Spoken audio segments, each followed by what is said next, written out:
Good morning, Kahal Kadosh. Shavua Tov Mevorach. Chodesh Tov B'Siman Tov. Today, Monday, Rosh Chodesh Av Hava Aleinu Letovah, corresponding to the 5th day of August 2024. Today, special breakfast and class in honor of Rosh Chodesh, graciously sponsored by Mr. and Mrs. Clemi and Solange Elia, La'ilui Nishmat, her beloved father, Yosef ben Tzipora Berman, Alav Shalom.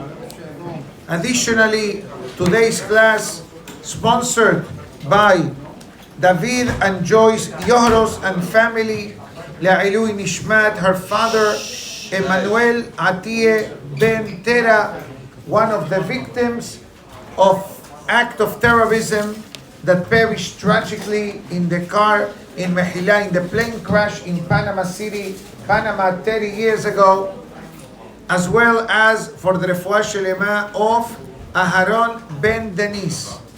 A special dedication today in honor of the Hilulah of Aharon Hacohen. As we know well, Aharon Hacohen, from all of the Tzaddikim mentioned throughout the Torah, the only one that the Torah, thank you, the only person that the Torah gives us details which day did he pass away was Aharon Hacohen.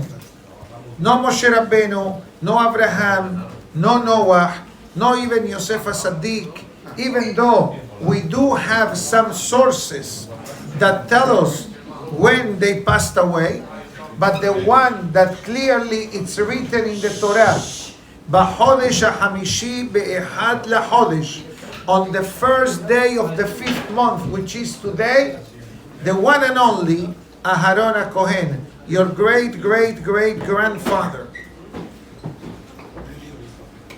That's true. If you're a Kohen, that means your great-great-great-grandfather was Aharon Hacohen. And the question is, why? So, I have a lot of information to share with the Kahal Kadosh, but I think that before I do that, thank you so much, Beto. Before I do that, I'm going to tell you what happened yesterday after we finished the class. Remember that yesterday, I'm saying this now so I don't forget for later. Remember yesterday was the Hilulah of Rashi, and we explained about Rashi, and we explained about the life of the Jewish people back then in Germany, in Worms, and the picture, divine providence. I go to the Berit Milah. Eliyahu Navi is waiting at the door. I go there, we're waiting for you. I come in, I go straight to the chair of the Milah, to the table of the Milah. And what's on the table? A bottle of Rashi wine. Oh my God, you asked the same wine that we show in the class yesterday, out of nowhere, from the 500 options of kosher wine you have today, going to the supermarket, from all of the above, which wine was on the table? Rashi. The same bottle that we used in yesterday's class. Amazing. And they didn't even know that it was Rashi's Yortzeit. I said it. Right? I said it before I started the Milah. I must tell you what happened 5 minutes ago. He said, what happened? You just came from the class. It says it wasn't a standard class. It was a class in honor of Rashi HaKadosh. I saw today a very fascinating concept about Aharon Hacohen. I must recognize that I've heard of this in the past, but I never saw it in writing until today, after the early minyan, 8 o'clock. I'm going to start from the end, and then we go to the beginning. But it's Torah. So Torah, we have a rule. El mukdam umeuhar b'Torah. The Torah not always is written in a chronological order. So we all know well that Aharon Hacohen was like a partner with Moshe Rabbeinu. Aharon was older than Moshe for 3 years. Miriam was older than Aharon for 3 years. So basically, Miriam, Aharon, Moshe. And the Torah says, Aharon ahicha ihye neviecha. Aharon will be your mouthpiece. Beautiful. How long did Aharon live? We'll tell you right away. Hazaku Baruch, 123 years Aharon Hacohen lived. Moshe lived 120, Aharon lived 123. And the question is, what difference does it make if he lived 120 or 123? It's already more than 100. It's already a mega miracle. You know, yesterday I had to speak in a funeral, a mavdil, and I said to them that, and somebody confirmed that on the spot, that in certain communities, when somebody will leave the world and will cross the age of 90, they will sing in the mitzvah. They will sing. Why? Arichut Yamim. So Aharon lived 123 years old when he passed away. I know it's difficult for us to understand, but that's what the Torah writes, and for me it's good enough. I'm going to read Gemara Talmud Yerushalmi, and it's apropos what I'm going to say now, because we just said the Hallel in the prayer of today in honor of Rosh Chodesh. The Yerushalmi brings something very fascinating, written by also the Rambam in the laws of Hanukkah. Hanukkah, we read the Hallel. One of the basic differences between the Hallel in Hanukkah and the Hallel of Rosh Chodesh is that in Hanukkah we read the complete Hallel with Beracha every day of Hanukkah. In Rosh Chodesh we read the Hallel, short version, without Beracha according to the Sephardic tradition. In the holidays we read it with Beracha, except Pesach, besides the first 2 days. The remaining days of the holiday, Hallel without Beracha. We're not going to go into the halachic reasoning why each one has that particular halachic parameter, but listen to the Rambam. It says, the tradition in the Bet HaMikdash was that when we say the Hallel, the Gadol Sheba Mikra, perhaps the rabbi, will say Hallelujah, and the Kahal will answer Hallelujah. Hallelu Abdei Hashem. The Kahal will answer Hallelujah. Hallelu et Shem Hashem. Hallelujah. How long does, please, Beto, I need your help. Thank you. How long does our Hallel today took? 10 minutes, let's say. Can you imagine that after every 3 words, the Hazan says, Hallelujah, and the Kahal says, Hallelujah, Hallelujah Abdei Hashem, Hallelujah, Hallelujah Shem Hashem, Hallelujah, ping pong. You say 3 words, we answer Hallelujah. All together, Hallelujah, 103 פעמים. Altogether, 123 times, the Kahal will say Hallelujah. It was a team effort. You follow? If you don't follow, it's fine, because we don't do this. But imagine how long the Hallel will take. Why they established that? According to the years of the age of Aharon Hacohen that he passed away. And the Rambam in the laws of Hanukkah brings you the listing of the 123 times that in the time of the Bet HaMikdash they used to say Hallelujah, the repetition. That is the reason why we repeat at the end of the Hallel, Odechaki Hanitani, Even Maasu Abonim, Ana Hashem Oshi'ana, Baruch Haba B'Shem Hashem. This final repetition was established as Zecher LaMikdash. Can you imagine if we have to say 123 times Hallelujah, how long the Hallel will take us? Half an hour minimum. Maybe even more. It's a big difference. And the Yerushalmi brings a very interesting question. Why from the Tzaddikim, the Hallel and Aharon are connected? Why not Moshe Rabbeinu? The manna came from Moshe Rabbeinu, the zachut of Moshe. The water in the merit of Miriam. The Anane Kavod, the clouds of glory, in honor of Aharon Hacohen. Says the Yerushalmi, and it says, Hallelujah, the last chapter of Tehillim, chapter 150. Hallelujah, Hallelujah, el mekocho. Stop. No singing. Because I don't need to go further. What's the meaning of Hallelujah el bekocho? Praise. The Almighty One. Who is the kocho? Says here, Aharon Hacohen. We are blessing Aharon Hacohen next to the Hallel. Why?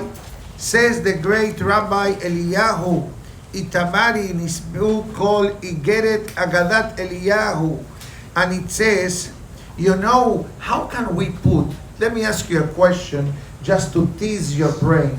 How can you say Hallelu El Bekocho? Hallelu El means what? God.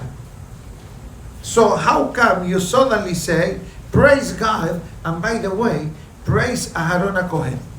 How can we put Aharon Hacohen next to God? You may say, oh, because Tzaddikim are connected with God. I agree with that answer.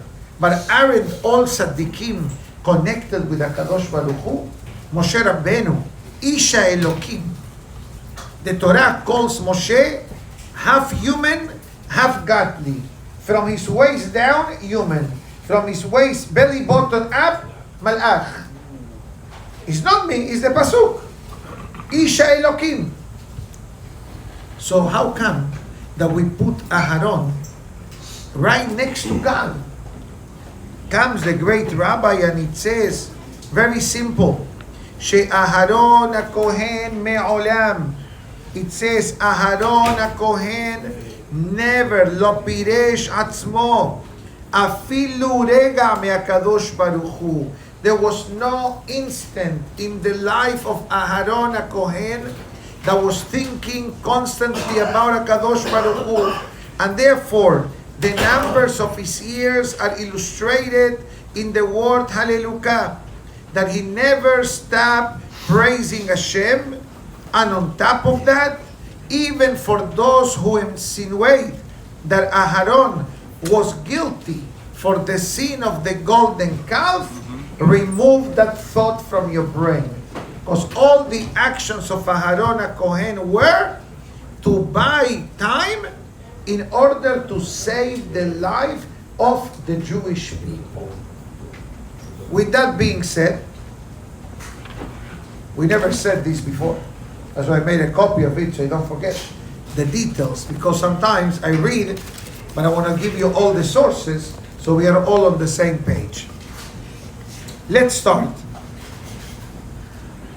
Rabbi Chaim Falaji, the great Hacham, Moed Kol Chai says, to do exactly what we are doing now, which is what? Learn and speak about the greatness of Aharon Hacohen, like many thousands of Jewish people. Do something in honor of the Hilulah of Moshe Rabbeinu on the 7th of Adar. Do the same for today, Rosh Chodesh Av. So we're doing it. So we got today double covered. Rabbi Chaim Falachi for doing what he wrote, and Aharon Hacohen for talking about him. What made Aharon Hacohen great? All Tzaddikim are great. Each one in their style, each one in their time, each one in their generation. Each one has a how do I say this? A peculiar way, unique, thank you so much, of making the difference in their time. So right away from the get-go, when Aharon Hacohen passed away, what was the reaction of the Jewish people? I'm sure you know the answer, but I'm going to remind myself. Everyone cried. Men, women, and children.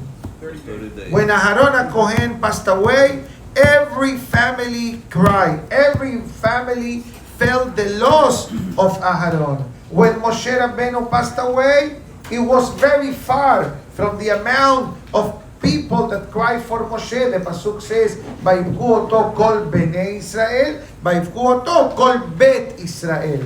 Bet means husband, wife, children. Bnei Israel, the men cried mostly. Why? Because Moshe Rabbeinu was teaching Torah.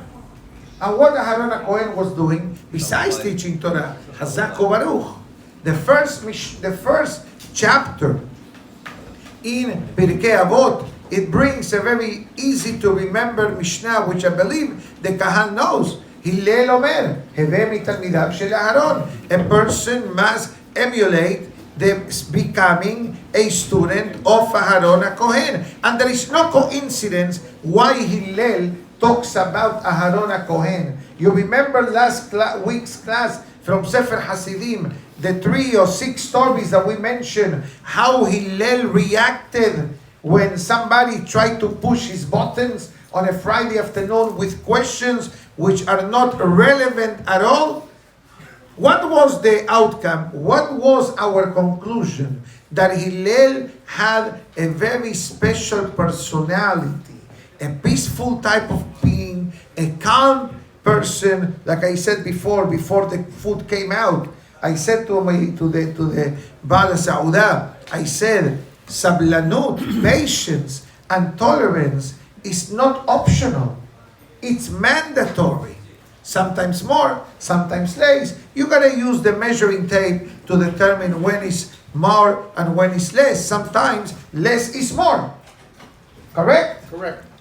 So because of that great personality that Hillel had, then he can speak about Aharon Hacohen. You know why? Because if you're not a person that has patience, tolerance, and understanding, you don't make peace among people. You create war among people.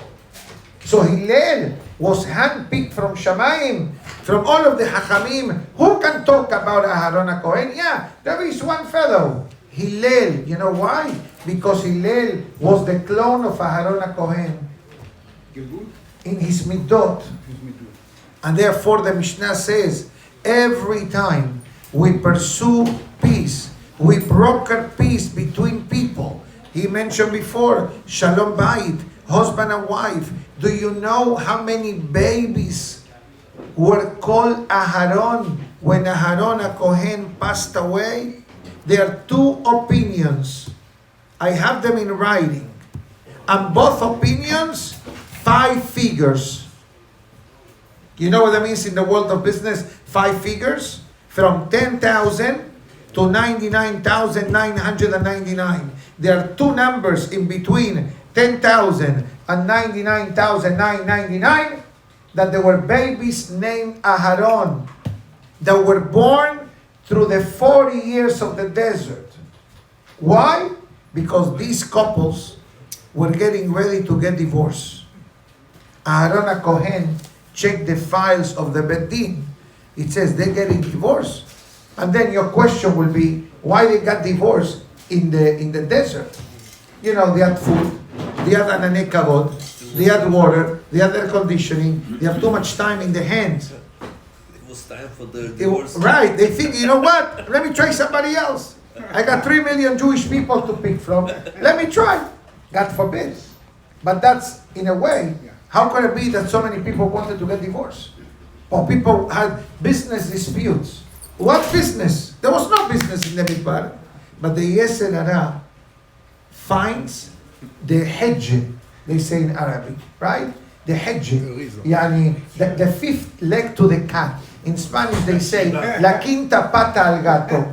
Yani, he doesn't have a 5th leg, but you look for one. Right. If you want to look for deficiencies and faults, it's easy. Hazaku Baruch. So when Aharon Hacohen heard that people were planning to get divorced, he stepped up to the plate. He spoke to the husband. I heard you're going to get divorced. How come? She's such a wonderful lady. She really likes you. Really? Of course. Then Aharon will go to the wife. You know, I just spoke to your husband. He really doesn't want to get divorced. He loves you. He wants to spend the rest of his life with you. Really? Okay, so we're going to cancel the appointment of the Bedin. They saw each other. They loved each other. Suddenly now she got pregnant. The mohel.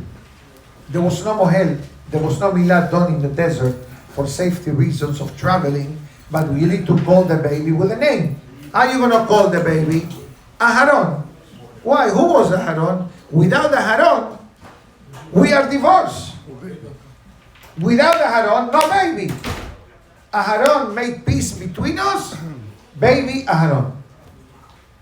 So children knew, oh, I was born because of Aharon Hacohen. Without Aharon, I would have never come into the world. Can you imagine to have that thought? Rabbi, no Brit was... No Berit Milah during the desert. Good, I will explain, right? It was done by Yoshua bin Nun. The reason why there was no Berit Milah, since the Jewish people did not have an agenda or a printed schedule, so to speak, of where they're going to be traveling for Sakana, and not to delay God's decision when to park, when to camp, when to unpack, and when to travel. So there was no Berit Milah done during the 40 years of the desert. But before entering Eretz Israel, there was the Berit Milah done in the time of Yoshua because we needed to eat the Korban Pesach. How they grow with the spiritual without Brit? They grew because they were protected by Hashem's decision when to travel. We need to remember one particular detail, that what happened in the 40 years of the desert is completely different than what's happening in our day-to-day life. Remember, we had the Ananei Kavod, the clouds of glory.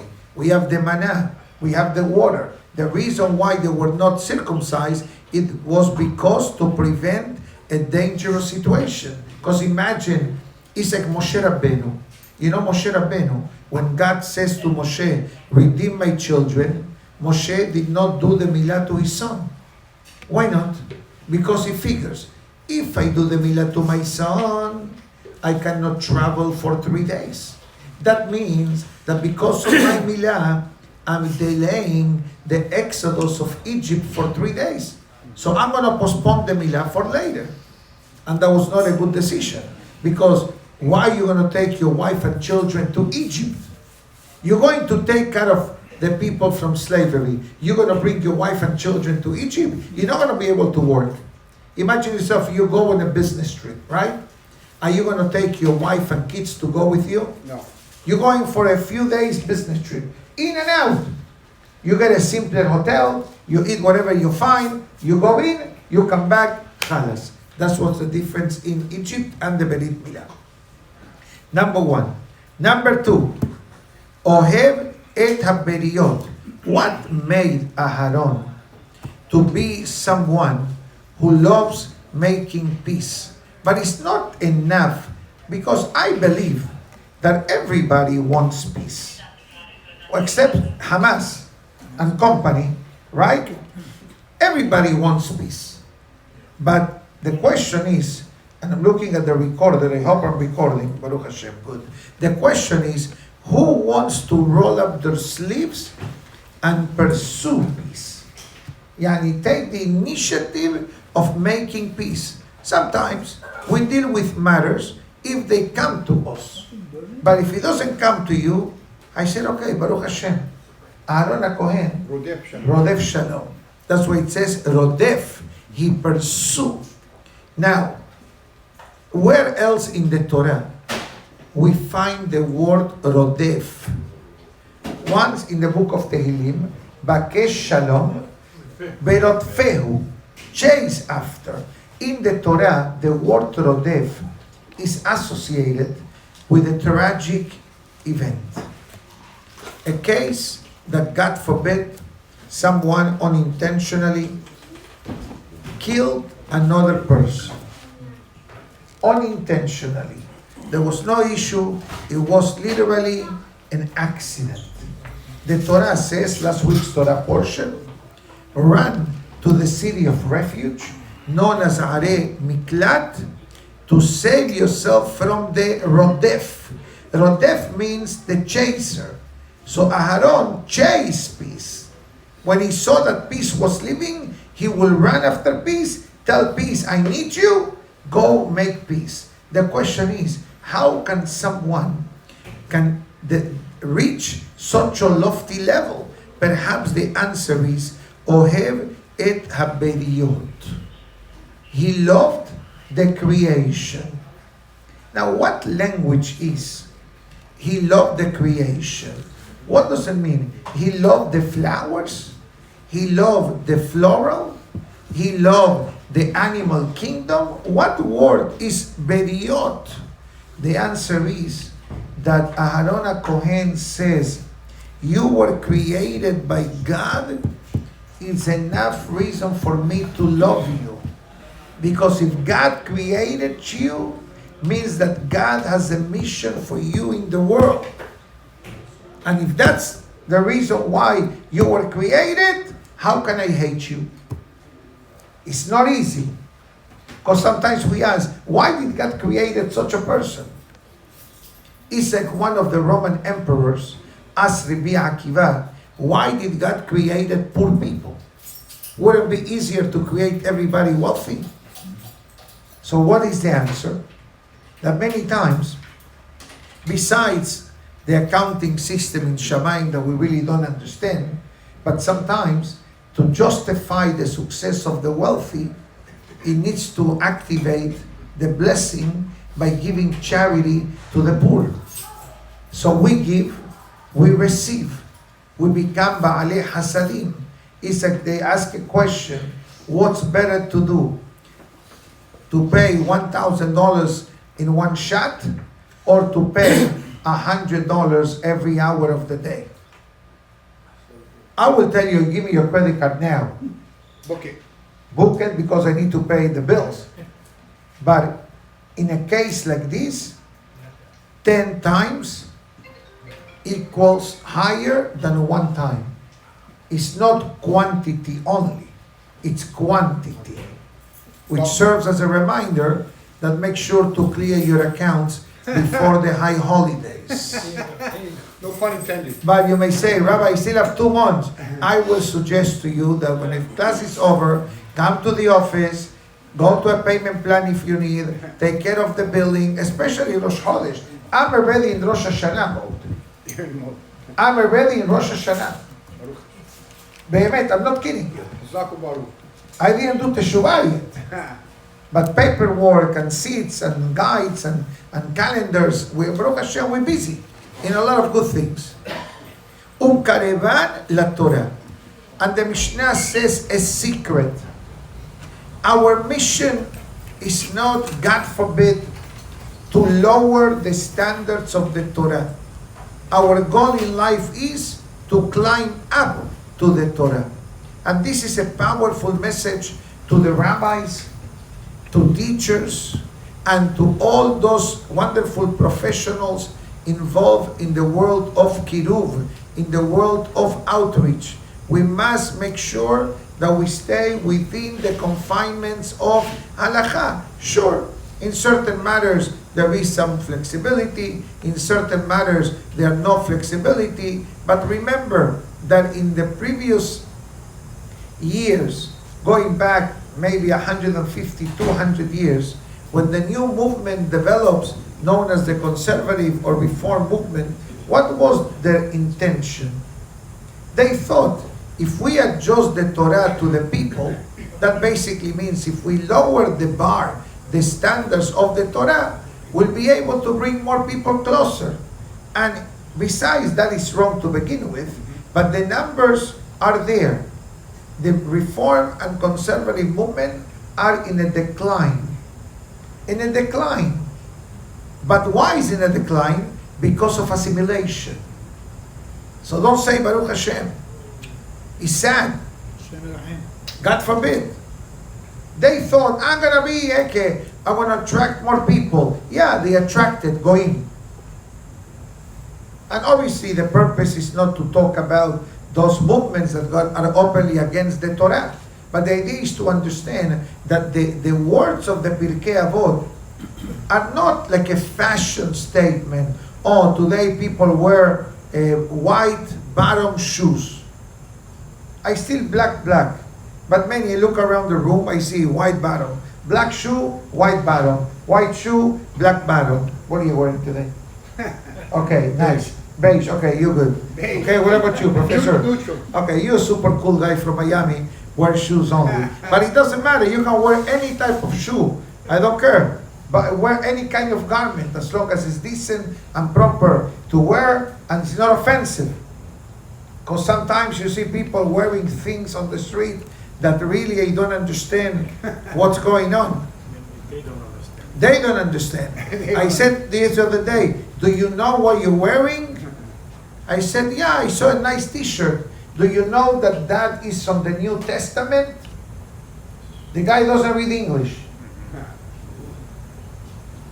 Like somebody told me yesterday that in Brooklyn, in which area was it? He did tell me. Williamsburg.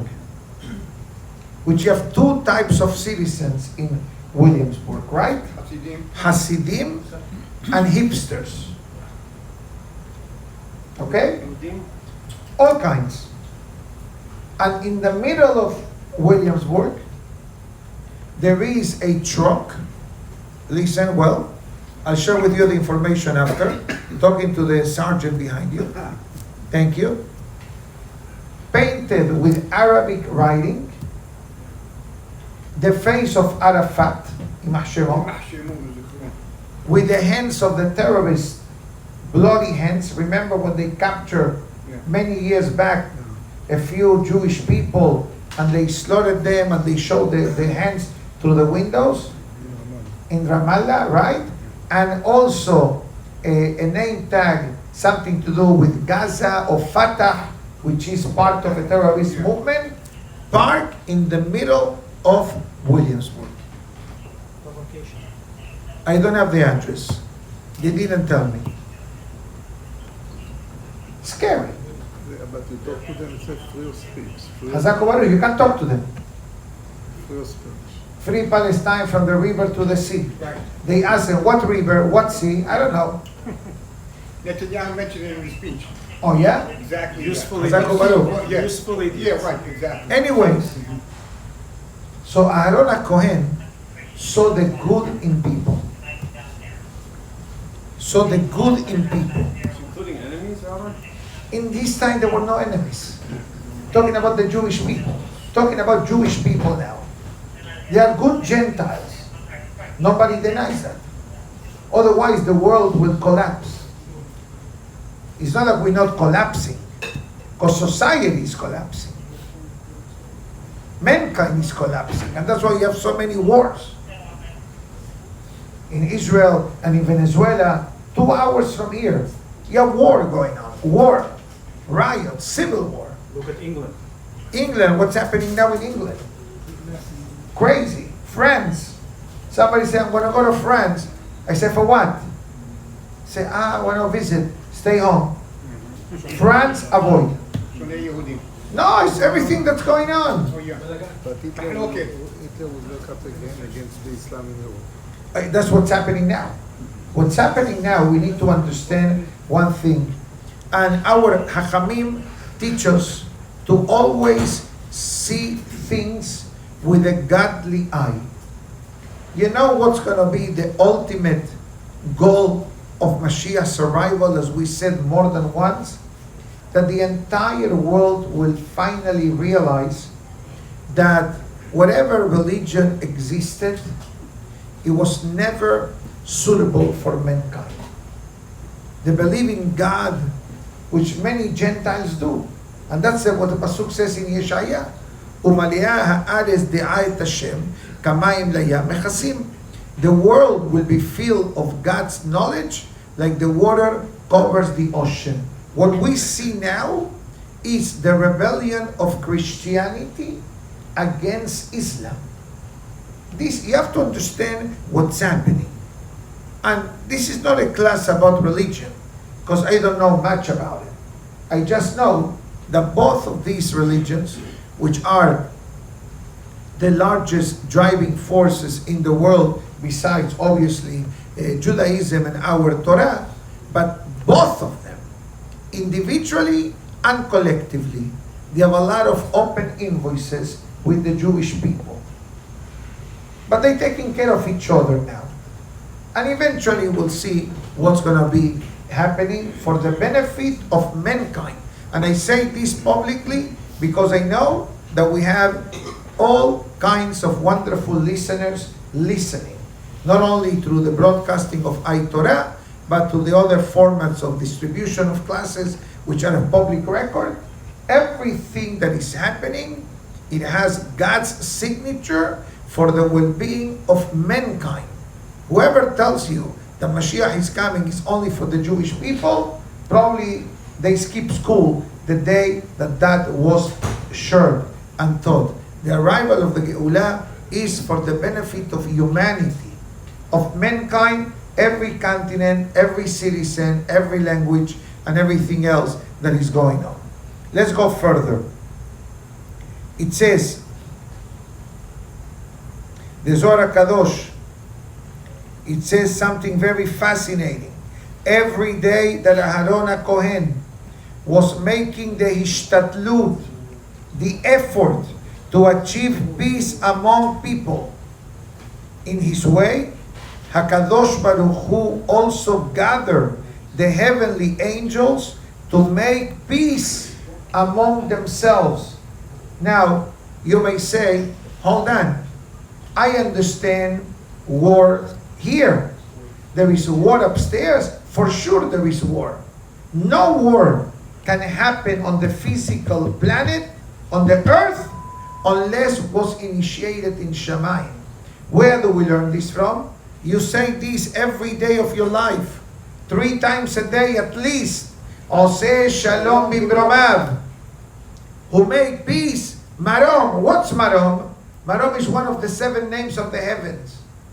Many times, Malachim, they have arguments between, for the nation, it happened. Look in Zohar Perashat Beshalach, when the Egyptians were about to drown in the Yam Suf, the king, the Malach of Egypt, files a complaint against the Jewish people in Shamayim. What does he say? Why are you saving the Jewish people and drowning the Egyptians? Halalu abdi avodah zara, halalu abdi avodah zara. Both of them were idol worshippers. It is true. The Jewish people didn't come out of Egypt because we did not do idol worshiping. We came out of Egypt because no couple aborted the children. We came out of Egypt because no Jew became involved with a non-Jewish lady, with a Gentile, with an Egyptian woman. We came out of Egypt because the family separation during the time of the cycle was observed in Egypt. We came out of Egypt because we dress like Jewish people and not Egyptian.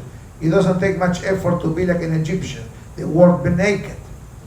Then we spoke in a proper way, and we kept our identity through names, not because of idolatry. So now you have 2 angels confronting each other, Malach Michael and the Malach of Egypt. You know what's the name of the Malach of Egypt? If I recall what the Zohar Kadosh says, Azza. Yeah. Why the Azans are called Azza? Gaza, they call it Gaza.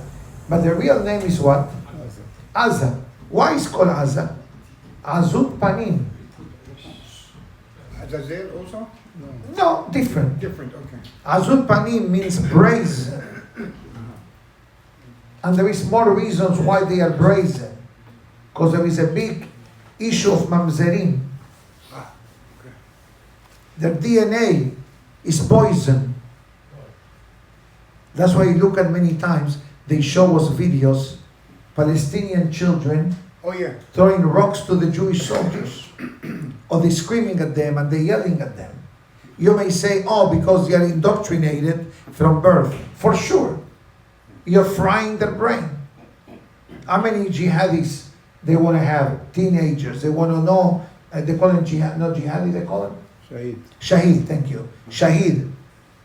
Hazve Shalom. Right? So what Malach Michael? Now you have Malach Michael vouching for the Jewish people. Malach Azza vouching for the Egyptians.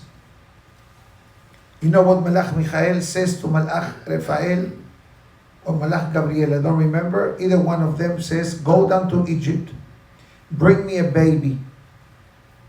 A baby from where? A dead baby. Bring me a dead baby. Go to the pyramids and bring me a baby. What happened? Paro first request from the Jewish people for a quota of bricks. Then, right away you see it in Pirashat Shemot, Teven en nitan la'avadecha, ulbenim emor lanu aso. Paro says, I'm not giving you cement to build bricks. So I ask you a question.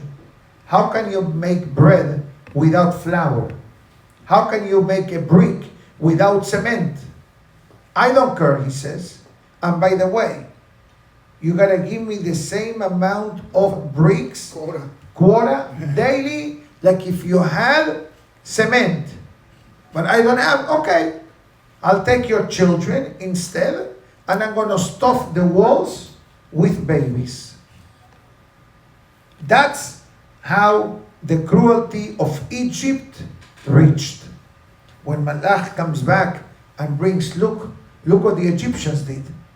The Malach of Egypt stayed quiet, lowered his head, and left. There was no case against the Jewish people. That's why we say a Yehudi is Rahamim. Rahmanim, we say. Compassionate, merciful, the way we have learned in the past. And therefore it says further, what happened with Aharon Hacohen? In the merit of Aharon Hacohen, the Jewish people experienced a miracle. The miracle of the Anane Kavod. Anane Kavod. Remember the Anane Kavod? They were these clouds that protected the Jewish people. They were 6 together. Top, bottom, left, right, front, back. They were like a capsule surrounding the Jewish people, protecting the Jewish people. All kinds of protections, from the rain, from the cold, from the heat. The Anane Kavod on the ground, it will flatten the ground in order for the Jewish people to walk normal. Many times shoes, commercials, don't they tell you walking on a cloud?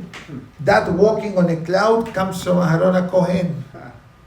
Imagine the desert has a lot of irregularities, a lot of scorpions, a lot of dunes, ups and downs. The Anane Kavod came, you walk in Aventura, Heke, flat. Without traffic, without uphills or going down the hill. Straight, no construction, smooth walking. At night, the Anane Kavod will provide heat. During the day, air conditioning. If any nation, anyone attempted to attack the Jewish people, the Anane Kavod will capture their weapon, whatever they used to have, and will send it back to the sender. It was a direct hit, like a GPS, like they did to the guy in the other day in Tehran. Something like that. Straight to the sender, not to the area, not to the moral, okay, it came from there, we'll send it in that area. No, it was a direct hit to the sender.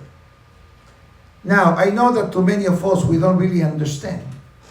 But again, when the manna comes down every day, when the stream of water travels with you, miracles, we saw miracles, all kinds. Now, why Aharon Hacohen merited specifically the clouds of glory, which, by the way, I'm going to ask a question, don't answer. I'm going to answer the question to maximize the few minutes that we have. 3 miracles: water, Miriam; manna, Moshe; the protection, Aharon. From these 3 miracles, what is the only holiday that we commemorate that miracle? Which one? Which from the 3 miracles that I mentioned: water, manna, clouds of glory. Oh. What holiday is the only holiday that commemorates one of these 3 miracles? Yes. No, Sukkot.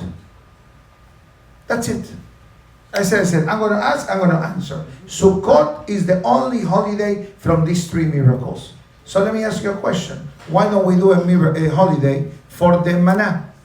Why don't we make a holiday for the water? We don't. We make a holiday for the sukkah, because the sukkah eats the ananei kavod. The fragility of the sukkah, it's compared to the ananei kavod. God doesn't need bunkers to bring protection to the Jewish people. Even a cloud that has no mass, a cloud is there, but it's abstract. You never flew in a plane and you are through a cloud to a cloud. It's not traffic in the cloud. It's nothing. It's there, but it's not there. Same thing with a sukkah. What, a sukkah can protect me? Yes, because it's not the sukkah that protects us. It's a Kadosh Baruch Hu. That's what we say every Shabbat night. Ufros aleinu sukkat shelamecha. Ufros aleinu sukkat rahamim v'shalom. So then the question remains on the table. Why Aharon Hacohen is the only one meriting the Ananei Kavod and the holiday of Sukkot? Short answer. What Sukkah does? Sukkah unites people. I'm going to say the following statement. I know for a fact that each and every one of us lives in a different building. You live in one building, you live in another building, you live in a different building, you live in a different building, you live in a different building, you're in a different building. Every one of us, different building, and if it's on the same building, different apartment. And different floor, different view, different furniture. But when Sukkot comes, we are all together. I don't care that you live facing the water, and you live facing the street, and you live facing the boat, and you live facing the garage door or the tennis court. Nobody cares. When we come to the Sukkah, we are all equal. We are all united. And that was the zechut of Aharon. The peace, the harmony that he was able to activate among Bnei Israel brought protection. If there is ahdut, there is protection, there is shalom. And that's why this holiday of Sukkot is remembered every week of our life. Ufros alenu Sukkat. Why do you say Sukkat Shelamecha? Why don't you say Ufros alenu Shelamecha? What do I care if God protects me through the Sukkah or through a rooftop or through a basement or through an elevator or close the impact windows, hurricane impact windows? But no, we say Sukkah. Sukkah, Sukkah, yes, Aharon Hacohen. So you gotta remember this class every Shabbat of your life. At least the word Sukkah, at least. Unbelievable. And that's the reason why when Aharon Hacohen passed away, there was war. There was war. Vayishma HaKenaani, the Canaanite nation heard. What did he hear? That Aharon Hacohen passed away. The Ananei Kavod left. Now it's time to attack the Jewish people. Vulnerable. Hazak Baruch. which you see it today, what's happening in Israel and with our enemies. That's exactly what's going on.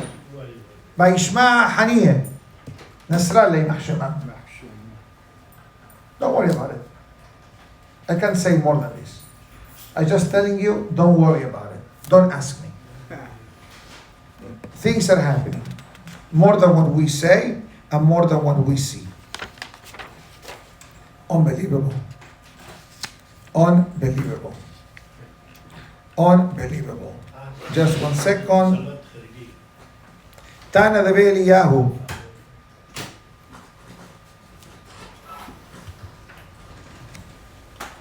It says, let me ask you a question to give you the answer. If we were in the desert, what did we do during the 40 years of the desert? There was no TV. There was no WhatsApp. There was no newspapers. There was no need to work. There was no need to cook. So what did we do in the desert? Praying. Chazak Baruch. What? Learning, praying, listening to the class of Moshe Rabbeinu, etc. But the question is, did everyone knew how to read and how to truly understand Torah? Listen what Tana de Eliyahu says. Aharon Hacohen used to go from door to door. And it says, Kol mi she'eno yodea limedo kriyat shema betefillah. Whoever didn't know what was the meaning of the Shema, he will teach him the Shema. A few words of prayers. They ask you, did you listen to the class of Moshe Rabbeinu? Yeah, but it's too deep. I didn't understand anything. And I believe it. Because Moshe Rabbeinu spoke, Shekhinah medaberet mitoch gerono shel Moshe Rabbeinu. The Shekhinah spoke from the throat of Moshe. Unbelievable Devar Torah about the throat of Moshe Rabbeinu, but not for today. Why Dafka we say God speaks to Moshe through the throat? Garon. Garon. Why? What's the difference? Where God is going to speak from? From the hand. Although hands can speak today, you know that, right? People which are mute, God forbid, to deaf mute. How do you speak to them? Sign language. But also I can talk without hand, without speech. I can mimic with my hands. What that means? Good. Okay. Bad. Yeah. Forget about it. I just told you 3 things without talking. Plus. Oh, Mamon. how much? 5 things we just said without talking. So, meaning to say that the area of the human body that the voice comes from is the garon. And the question is, why do I need to have a Torah statement to tell me God spoke to the throat of Moshe? For me, you would have said, Moshe, God spoke through Moshe. It's enough. Why the throat? There is a very deep explanation, not for today. Moshe Rabbeinu was stuttering. Moshe Rabbeinu could not really speak. Remember that Moshe Rabbeinu's tongue got burned, and Moshe Rabbeinu was stuttering. So I saw once in the name of the Ramban Nachmanides, and he says, I don't understand Moshe Rabbeinu. You're talking to God, so to speak. You are God's agent. He's telling you, split the Red Sea, do the Makot, go to Egypt, give the Torah. Imagine yourself, you're saying, let's buy a gift for his birthday. Let's buy a gift for his wedding anniversary. Let's buy a gift for his birthday. If I work for you, I'm going to tell you, by the way, remember that my birthday is coming up soon. Yeah. My birthday already passed. We wait next year. No. I give you in advance the notice Right. because Rosh Hashanah is coming. Okay? Moshe Rabbeinu did not say a word. Everybody's healed. Everybody's healed. Everything is changing. Why didn't Moshe Rabbeinu ask God, God, do me a favor, fix my speech? It says the Ramban that Moshe Rabbeinu utilized his stuttering as a reminder that God saved his life when he was a baby. Because if that healing process becomes activated, that's it. Khalas. Unbelievable. Although there is a difference of opinions who says that when it came to the giving of the Torah, every sick person in the Jewish people got healed. So, no, including Moshe Rabbeinu. But for a while, he was from most of his life, for 80 years of his life. And the last 40 especially, he got saved, Baruch Hashem. So it says, ומי שלא נכנס בגופה של תורה, הייתה מלמדו. Aharon Hacohen, after the shiur of Moshe Rabbeinu finished, then he went around. Did you understand the rabbi's class of today? Yes, no, maybe. Okay, let's sit down and I'll review what Moshe Rabbeinu shared, and I'll explain it to you in an easier way for you to be able to truly value the teachings and the lessons of Moshe Rabbeinu. That's why David HaMelech writes in the book of Tehillim, Hesed be'emet nifgashu. Kindness and truth, they met. Who is David HaMelech referring to? Chapter Peh, chapter 85 of Tehillim. Hesed, Aharon Hacohen. Emet, Moshe. Moshe emet, Betorato emet. When you pursue shalom, that means that a person by nature is kind. Because if you're a tough cookie, if you're rude, if you're aggressive, you don't really care about shalom. You care about the balagan. But if you're hesed, you say, haram, why should that couple suffer? Why they should think of getting divorced? What about the children? You think getting divorced is easy? Sometimes, regretfully, it happens. And therefore, it says, Hesed ve'emet, Aharon and Moshe. Second opinion says, Moshe and Aharon. Moshe is Hesed also. Why? Moshe Rabbeinu carries the Aharon of Yosef HaSaddik. And where is the Emet? The Pasuk writes in the Navi, Torat Emet Ayeta Befihu. This Pasuk talks about the Kohen Gadol. And it says also about Am Israel that Moshe and Aharon were a great tag team. Because remember, when Moshe Rabbeinu, there is more to say, but I think for today, we are reaching an hour. But I'll finish with the following statement. Remember that we learned a while back that HaKadosh Baruch Hu negotiated with Moshe Rabbeinu for 1 week. 1 week. God says, Moshe, please, I want you to take it up. No, I can't. Why not? My brother. My brother is older than me. I was raised in a silver platter. I lived in the palace of Pharaoh. My brother is with my nation. So what God says to Moshe, Moshe, your words of the feelings of Aharon Hacohen are beautiful. But I will tell you one thing. God says to Moshe, Bera'acha besamach belibo. Says, your worries about Aharon Hacohen are justified. But don't worry about it. Why not? Because Aharon will see you, that you were chosen, and he will be happy. Where? Belibo, in his heart. Now, why the Torah must tell me that Aharon Hacohen will be happy in his heart? Short answer, because there are 2 levels of happiness. the real happiness and the fake happiness. The fake happiness is from the lips. The real happiness is in the heart. But who sees what? Ki ha'adam ro'eh la'inayim ba'Hashem ro'eh la'levav.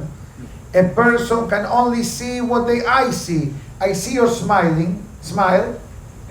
Doesn't mean that you're happy in your heart. Maybe you're saying, what time this rabbi is going to finish? You understand? But who knows that you are happy? Be'emet? Only God. So God says to Moshe Rabbeinu, don't worry. And that's why God says to Moshe, Aharon Hacohen ihye nevi'echa. He didn't say Aharon is going to be your mouthpiece. Aharon Hacohen is going to be a Navi. So whatever needs to be done, now you are a tag team. Moshe and Aharon. That's why the Torah sometimes says, Hu Moshe ve'Aharon. Hema medaberim. Moshe, Aharon. I'll finish with this. Moshe and Aharon. How do you write Moshe?